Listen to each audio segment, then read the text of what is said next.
Success is stumbling from failure to failure with no loss of enthusiasm. That was a quote by Winston Churchill. And sometimes we lose that energy, we lose that get up and go after we've fallen down, after we've made a mistake, after we've had a problem. And so that statement is so true. You've got to keep your enthusiasm. I always say you've got to find the laugh. So welcome everybody. Let's find the laugh. Let's find the enthusiasm, and let's take that first step from failure into success. And today I am very happy to welcome our guest for today, Nigel Wall. He's currently sitting in Russia. The last time I spoke to him, he was in the Caribbean. He's certainly a man who gets around the world. So Nigel, with a background in engineering, aircraft design, nuclear engineering, and IT, he is the CMO of Ask Leadership. As a leadership trainer, coach, and motivational speaker, he still finds time to live his amazing life. As you can see, he travels around the world. He's an author, musician, photographer, adventurer, sailor, ultramarathon runner, Ironman, and triathlete. Have I missed anything out there, Nigel? No, that's a good summary, Lois. It's certainly a lot of accolades next to your name. Thank you. I mean, it's just focus. I love to do things. I write things down and I go after them and check them off one after the other. But I mean, it doesn't always go according to plan, but I guess that's part of the subject and the reason we're here. Well, that's fantastic. As a sailor as well, you also do solo sailing. Yes, I do. I recently spent 3 months sailing around the Caribbean, and at one point, it was kind of an accident. My crew member had to head back to another island. Honestly, it was not going well anyway, but she had to head off, and so I thought, well, I'm not going to stop. I know how to sail. I've been sailing for a long time, so I just set off on my own. And it gets very, very busy at times, particularly getting away from the anchor and anchoring. But I found this incredible empowered freedom of just, sitting in this huge boat, managing the sails, the power of the wind, and I had fun. The last few weeks, I purposely did solo, and I love it. I love it. Oh, that's fantastic. I'd love to join you one day. Well, anytime. Then it wouldn't be solo. That's true. That's true. I'm open there. So you made the statement, failure is a temporary state. Do you want to explain why you chose that statement? Yeah, I think, one of the things about me, as you probably know and others will learn, is that I have an incredibly positive attitude. And so when, quote, failure occurs, and by the way, I'm only using that word for your benefit and the viewers' benefit because it's a word people use. I don't use it ever, ever, ever. I'll say that didn't work out, or I need to look at it a different way. And that's how I view things. It's simply a temporary situation. It's from the Winston Churchill thing. It's a setback. And from setbacks, you either say, I declare I'm going to not do that again. Or from a setback, you figure out what went wrong, why it went wrong, and then you go at it in a different way and learn from it, using it as a learning opportunity. Absolutely. So I'm not going to use the F word again, okay, during this conversation, because I don't like it. I don't like it. All right, that's good, great. So do you want to share a story with us of how you achieved some form of success, some of the lessons you've learned? Yeah, I was thinking about this long and hard, Lois, and I've had a few incidents in business where the business hasn't worked out, or it's not gone in the direction, or personal life. And then I thought, what was the biggest disappointment I ever had through not achieving what I wanted to achieve? And when I reflected on it, it was actually in a race. So, you talked about Ironman and ultramarathons and all the crazy stuff that I've done. And the biggest disappointment in my life was actually because I did not finish in a race. And as anybody who races, whether it be a 5K or ultra marathons or whatever, will know that when your name appears on a list and it says DNF, it means did not finish.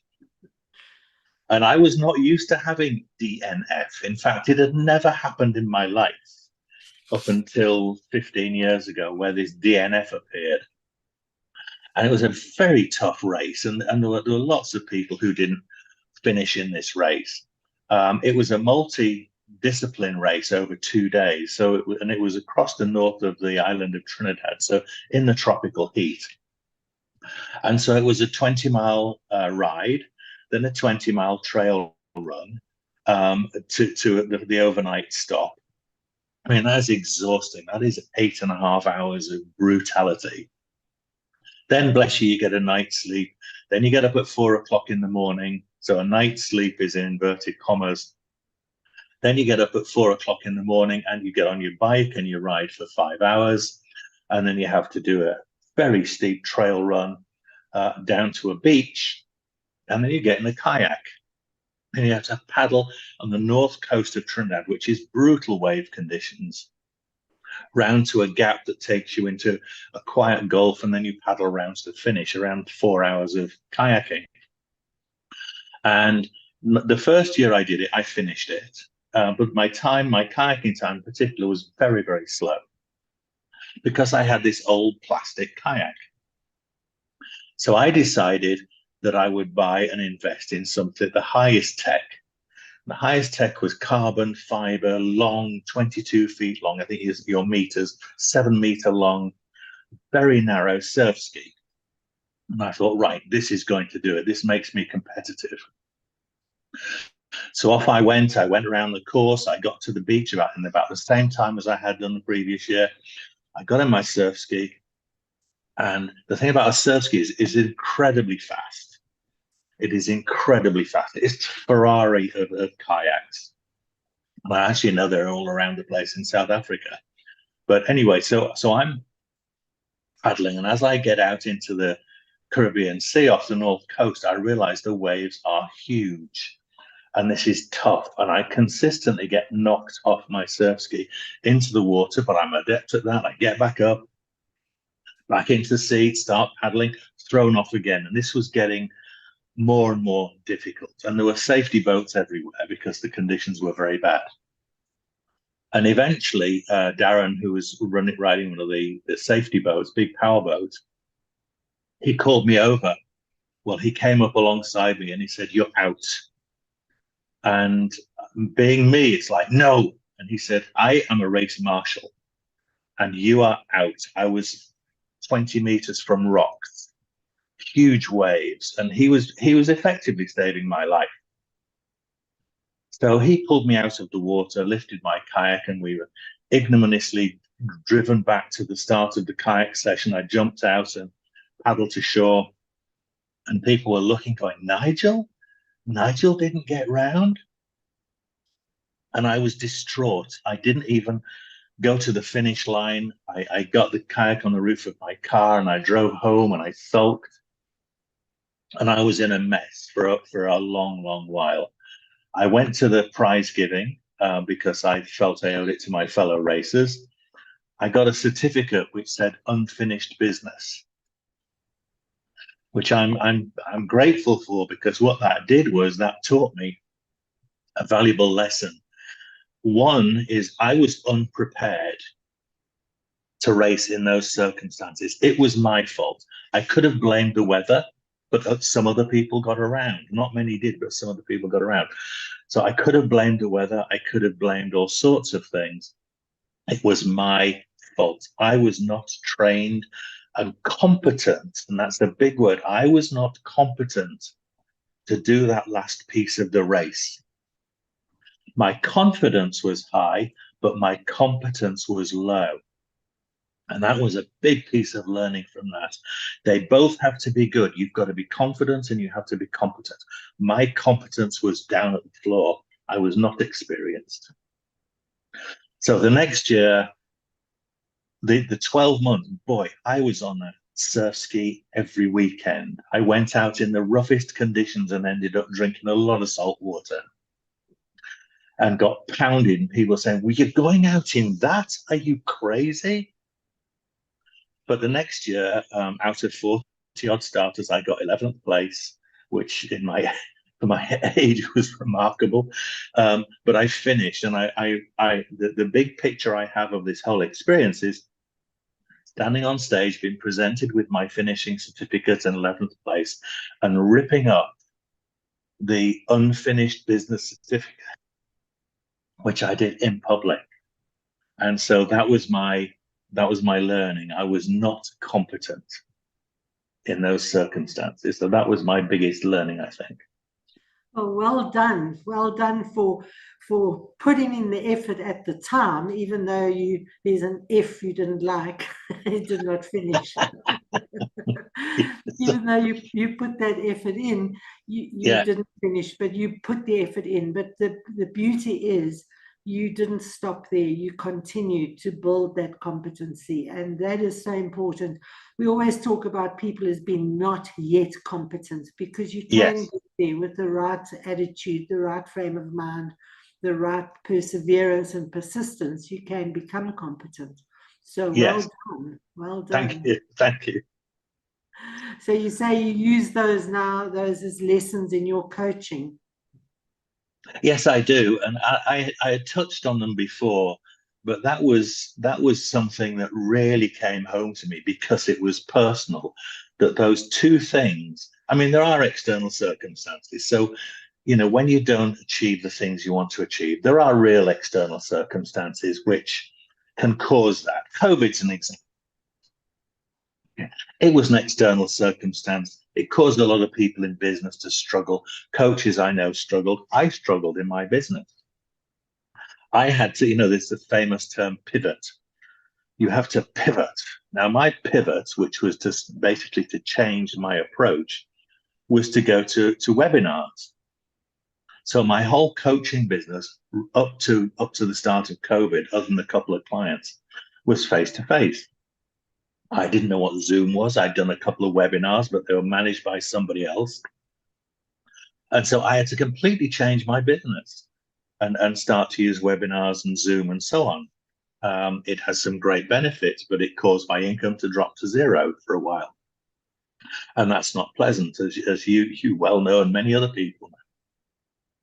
And my first attempt at a webinar was I decided to do on a particular subject, personal success, and particularly attitude. 7 people showed up on my first webinar, and 5 of them were close personal friends of mine. So I'm like, damn, this is not easy. So the webinar was 7 people, 5 of them I knew personally, 2 were strangers. So that was, I felt a little dispirited, but then I thought, how do I get more people to come and look at my webinars? Use those 5 people to network and go after my clients in a very focused way. By the end of the first few months of COVID, I had 300-400 people come into my webinars. And I only charged them a couple of dollars each. But when you have $2 each for 300 people, you got $600 for 45 minutes. So it was kind of, the external circumstances do affect. But in my experience, and I'm open to be negotiated on this, the single biggest reason people don't achieve what they want to achieve is something about them. And that's the bit that I've spent focusing on. One is, it is either confidence. You simply haven't got that grit and determination, and I can do it. Peace. There's some self-doubt, and a little bit of self-doubt can hold people back a lot. I have an equation that I use when I'm coaching people. R equals G minus SD squared. So people watching, R equals G minus SD squared. R is results. Results are equal to your goals minus SD, which is self-doubt, squared. The mathematicians out there will know squared means a little bit of self-doubt produces a lot of holdback because it's squared. So a tad of self-doubt, can I really do that? Is going to hold you back a lot. If you eliminate self-doubt, then your confidence and self-belief just blows up. And you become I call these the SSC people, supreme self-confidence. And when you have supreme self-confidence, you do need something else, and that is competence. So build up your confidence and self-belief to be massive, which I never had a shortage of. But then you have to back it up with confidence, the skills, the experience, the knowledge of how to do it. And guess what do you think, Lois, is the tougher of those things to do? Confidence or competence? Confidence. Confidence is the tougher one because we have an upbringing where perhaps our school teachers tell us we're stupid. Perhaps our mum, when we say we want to be an astronaut, says, are you crazy? You can't be an astronaut. Go and get a job as a teacher or something like that. So we are conditioned into believing we are not as good as we really are. But so there's a reverse to that. I was always told that you're so clever, you're so bright. And as a result, I never studied, I never worked hard because, hey, look how clever I am. So it can backfire. It can. And I think the kayaking version of the story I told you is example of that, where my confidence, sorry, I just got Siri just has decided to join the conversation. My confidence was so high that I didn't recognize that I needed to improve my competence. But as you say, confidence is the tough one to do. Competence is just simply hard work. Go read books, go practice, go do all of the things that you need to do to build your competence. But wow, building that confidence is tough. It is the toughest one to do. So I'm just killing Siri. Siri's trying to join the conversation. I believe that everybody has the ability to do hang on, Lois, I just lost you a minute.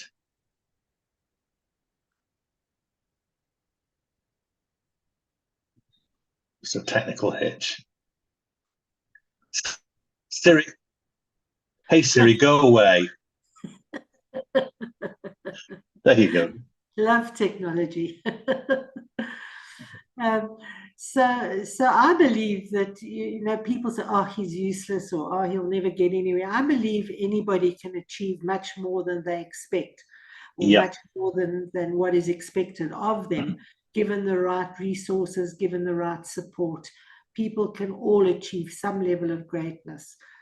So it's important that confidence is there, that they do believe in themselves. It's a very, very valid point.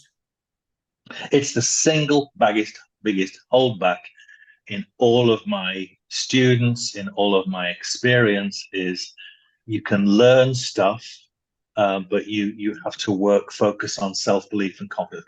Get rid of that SD, the self-doubt, build a confidence. And there's simple things you can do to do that.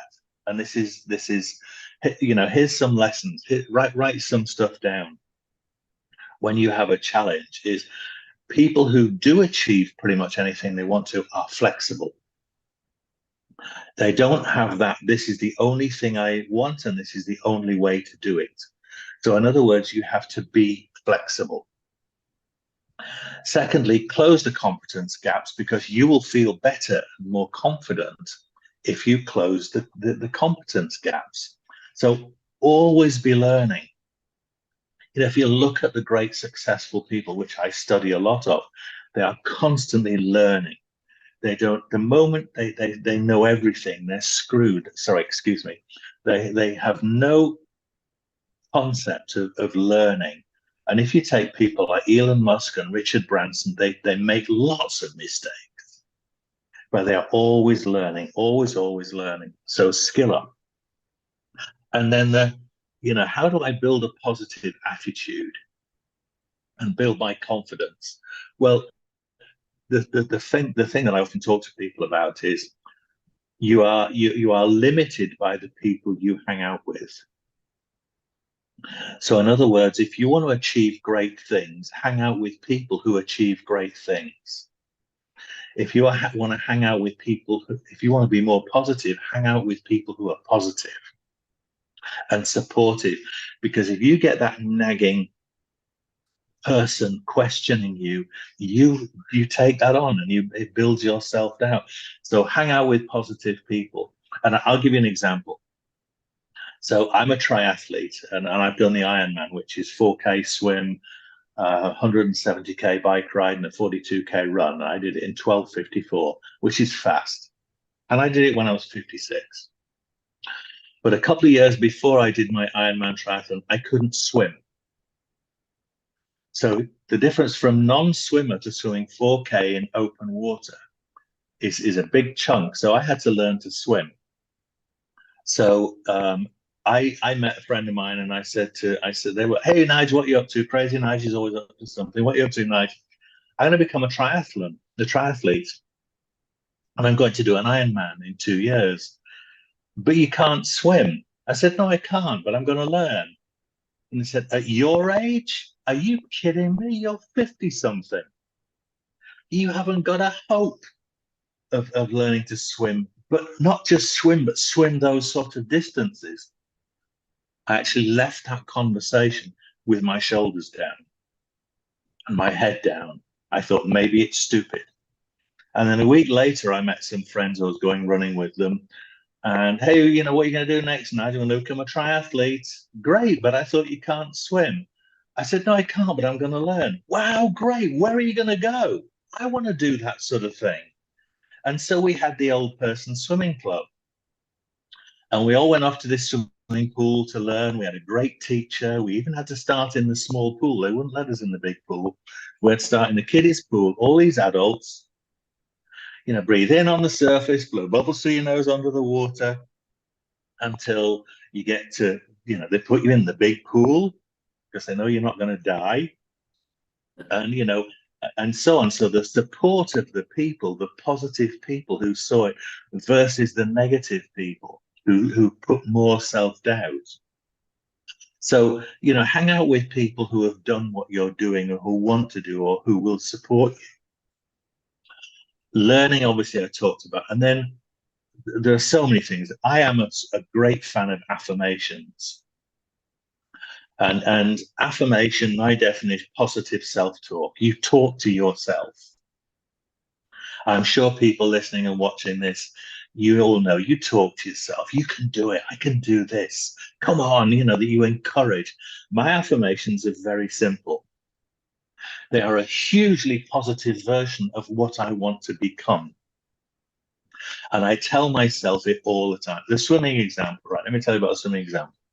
So I was scared of water from being a kid, my face under the water, water up my nose, the fear of looking down and seeing dark and being out of my depth. So I used every trick in the book. I was learning all the time. I was reading books, watching videos of Ironman races. And I had my affirmation became very famous locally. My affirmation when I couldn't swim was, I am a swimming monster. Right?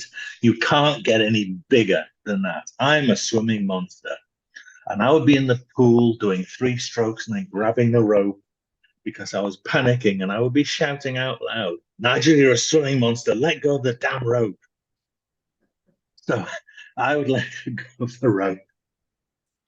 And I would swim a few more strokes until I did my 4K Ironman swim, and in open water, in bumpy open water. Of course, now I'm a swimming monster. Well done. It's absolutely true. And I've done big swims since. And I think affirmations, talking to yourself, visualizations as well as supporting your confidence.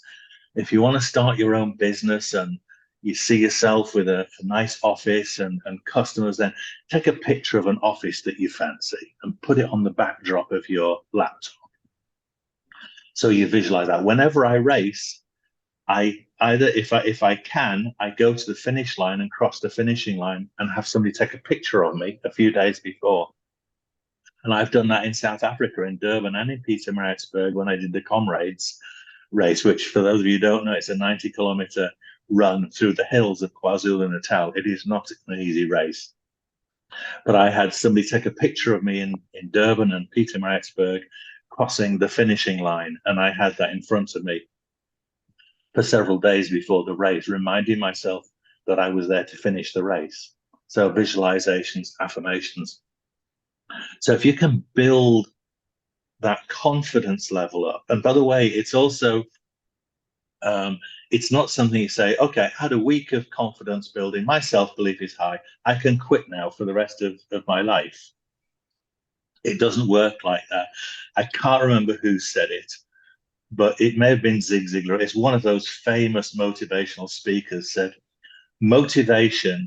building motivation is like showering or having a bath. One doesn't last a lifetime.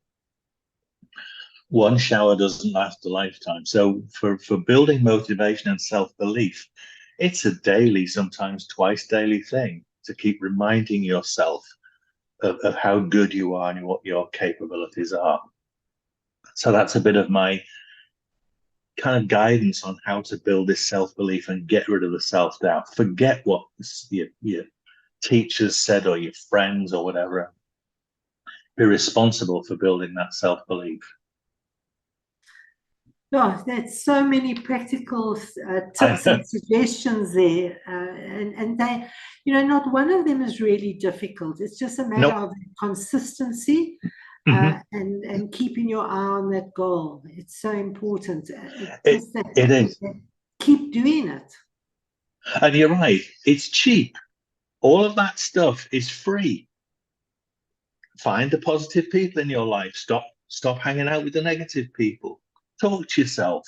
Write down your affirmations. Always be learning. Get online and learn and learn and learn. They're all free, but they just require a consistency of application. You're dead right, Lois. So right at the beginning, you spoke about self-acceptance as well, is understanding yourself, knowing I can't get around those rocks. It's accepting that there is a weakness or a shortcoming that needs to be corrected. So I think that's also very important, saying, yeah, I've got to learn. I've got to go and study, practice, whatever the case might be, to overcome that limitation. Yeah, and also, Lois, I see people who make excuses. And the moment I hear excuses and blame, I see somebody who is never going to achieve their potential. Well, the weather was bad. Well, the business climate went downhill. Well, we had COVID. We had, I had somebody say to me, wow, Nigel, you're lucky to have saved up money to see you through those first few months. Lucky? Are you kidding me? It's not lucky to work hours and hours and hours to put money aside in a savings account. If you don't have a rainy day fund, particularly as an individual business person, you're going to have a bad day soon, trust me. But the moment you start blaming other circumstances is the moment you are going downhill rapidly. Personal responsibility is probably the number one success factor. And if you listen, Elon Musk, when one of his rockets crashed, he goes, okay, well, we thought that might happen. We're not going to do that again. We've got some ideas. He doesn't go, well, there's $50 million down the pan. I've got to go back to my finances. You see, personal responsibility. That's something I've taken the responsibility, because I never saved for a rainy day. Put it on your list, Lois. Put it on your list, Lois. Well, I've learned that lesson. I learned that lesson the hard way. Yes, I think most of us did. But it's a lesson, you see. I learned that lesson. Those are the words that should rattle through your head. I learned that lesson, and therefore you're not going to do it again. Absolutely. Wow, so you've said so much already. Is there anything else that you could add to that conversation? Because you've shared so many tips and little insights. I think, well, my other passion is for writing stuff down. And I have written lists of goals. I learned that from a guy called John Goddard, who is one of the world's greatest ever goal setters and achievers and adventurers and so on. So I write all my goals down. I got a list of 106 goals, and they started when I was 8, 9 years old, and they continue today. So just checked off one goal: sail the Caribbean. Now I'm going back again, but sail the Caribbean, check. Sail across the Atlantic, which I did in 2019, check. Run a 56-mile ultramarathon, goes back to my comrades days, and learn to swim, check. So I have a list, and I really encourage you, if you want to have a successful future, write a list of the things that you want to achieve. And do not, under any circumstances, call it a bucket list. That is negative. Things I'm going to do before I die? No. Things I'm going to do while I'm alive. It's a life list. And you know what's so important with a list like that? When you tick something off, it gives you a jolt of dopamine. It does. It gives you that really good feeling. So lists can be very, very powerful, because you say, wow, look at that, I achieved that. And you want to move on to the next thing because you've got that high. Absolutely. I'm a fanatic for lists. I'm just about to publish a book called Solid Gold Selling, which is on my list. I published a book last year, it's a bit of me advertising, called Live Life Now, which has all of the stuff I've talked about, plus much, much more. And it's available at Amazon, only $5.99. So look at Live Life Now and my name, Nigel J. Wall. You'll find the book. It's a bargain. And so, as you say, checking that off the list, it's like, now what's next? What's next? Very powerful, very powerful. Yeah. So Nigel, where can people get hold of you? You've mentioned how they can get your books, but how can people make contact with you? The best way is via email, because I'm traveling all the time. My SIM cards, I've got a wallet full of SIM cards. The best way to contact me is via email, Nigel J for John, Wall, @gmail.com. So if you look up Nigel J. Wall @gmail.com, you'll find my email. You'll find my books on Amazon, Live Life Now, Rethink 1440, and Ask Leadership. If you do a search on Amazon, you'll find lots of stuff on my adventures. But Nigel J. Wall @gmail.com. I do coaching. I write books.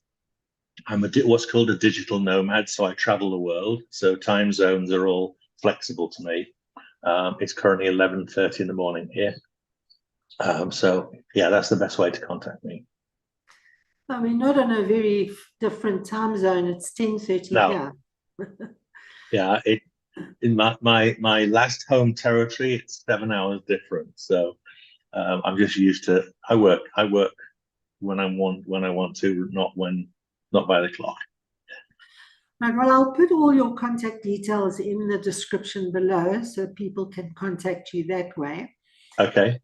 And for me, if you want to find your feet and you want to find out the first steps that you need to take in order to find that success, please contact me. I'll put my link below. I'll give you a free 30-minute discussion on the first steps you can take to overcome your challenges. So, Nigel, any last words for our viewers? Last words, a few last words, which is difficult for me, as you've probably figured out, is take personal responsibility for your success. You are personally responsible. It's not the government, it's not your boss, it's not your spouse. You take personal responsibility for your success. When you do that and you own it, the rest is a set of things you do. Build a positive attitude, build your competence. That's it. Oh, wonderful. Thank you so much, Nigel. So what is your next big adventure? I'm learning to paraglide. I'm actually, there's a very, very nice, one of the other reasons I'm here is a beautiful hill over there. And one of my friends is a paraglide instructor. So I'm already a glider pilot. And so because of my fascination, but I'm going to paraglide. I want to be able to float around the countryside with a parachute above me, you know, drifting in the thermals. So I'm learning to paraglide, and then I want to sail the Pacific. So I want to go down to, I want to go to Bora Bora, but I want to go by boat past the Galapagos Islands and down there. So that takes a bit more planning, but there's always something on my list that's not been done yet. Fabulous. That's the way to go. Thank you so much for sharing all your stories and your tips and your adventures, and good luck. Well, not that you need luck. No. Go forward with passion and perseverance and persistence, and achieve all of those goals on your list. Thanks very much, Lois. Thank you very much. Thank you so much, everybody.